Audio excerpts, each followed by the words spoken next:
This is Eileen Griffin with the Heartland View from the Heartland Daily News.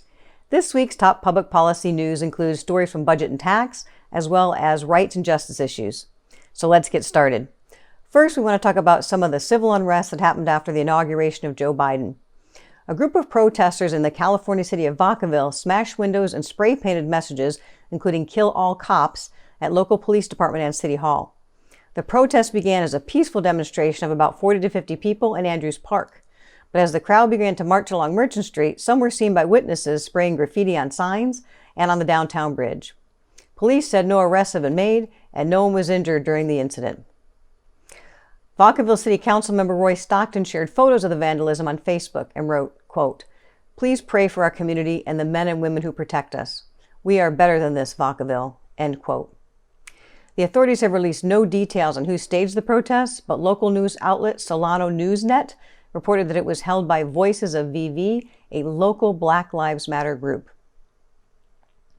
Also in the city of Portland, President Biden's inauguration sparked another day of rest there, where approximately 200 people marched through the city and smashed windows at Democrat Party headquarters. Over 150 extremists vandalized federal immigration building and attacked police officers. The mob chanted, "We want revenge," and "We are ungovernable."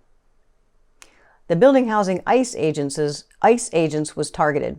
One of the organizers of the event told the local newspaper that their goal is to abolish the agency. In Seattle, a mob calling for the abolition of ICE marched through downtown, damaging property. They protested both former President Donald Trump and current President Joe Biden. An Amazon store and Starbucks shop were vandalized. Police made arrests for property damage, burglary, and assault. Many hoped the terrorism would stop when President Donald Trump left office, but flyers posted by Antifa groups continued to invite affinity groups to demonstrate. Paul Bedard of the Washington Examiner wrote the following, quote, "The election of President-elect Joe Biden does not signal the end of the violent anarchist group Antifa, sometimes portrayed by sympathetic media as a national anti-Trump movement," end quote. A growing concern in the United States is the political divide, with strong ideologies on either side. After the Capitol riot, the radical subset of both groups have become concerning. But, as David Applegate pointed out in a commentary for Budget and Tax News, the Capitol protesters did not attempt to hide their identity as Antifa does. Most of the extremists at the Capitol have been identified, arrested, and charged with a crime. And in Budget and Tax News, we have state-level economic news for both Ohio and California. Let's start with Ohio. Ohio's latest jobless numbers show signs of concern despite a falling unemployment rate. December jobs report shows weakness and signs of unease. Ohio's unemployment rate fell from 5.7 in November to 5.5 in December. Also, the number of unemployed workers in Ohio was 315,000 in December, down from 328,000 in November. But for the first time since the recession began, the number of Ohioans employed in the private sector fell by 6,500. Although this report only reflects 1 month, it follows other worrying signs, including an increase in initial unemployment claims and a decline in the national jobs number. According to the Ohio Department of Jobs and Family Services, the total number of jobless claims filed in the state over the last 44 weeks was more than the last 5 years combined. Nationally, the unemployment rate was unchanged at 6.7%. While Ohio tax revenues continue to exceed expectations, policymakers should be concerned about a weaker economy and should focus on adopting policies that will aid Ohio's recovery. Now on to California. California's Governor Gavin Newsom proposed a budget that would send taxpayer money to those with the lowest incomes to stimulate the economy. Newsom is proposing $600 of taxpayer money be sent to each of the approximately 4 million people in that state whose incomes are less than $30,000 per year. The cost to the state's taxpayers, $2.4 billion. That state faces an operating deficit starting in 2021.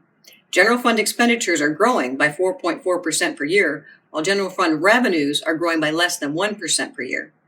This leaves a gap that's projected to grow to $17 billion by 2024 or 2025. Newsom's proposed 2021 budget includes a record investment in public schools of $90 billion. Also included is $1.5 billion for assistance in reaching zero-emission vehicle goals. He proposes $4 billion for small businesses and job creation activities, and $1 billion for wildlife and forestry management. Republican State Senator Scott Wilkie lambasted the budget in a statement posted to his website. He said the following, quote, "The budget reflects how out of touch the governor is with the priorities of average Californians.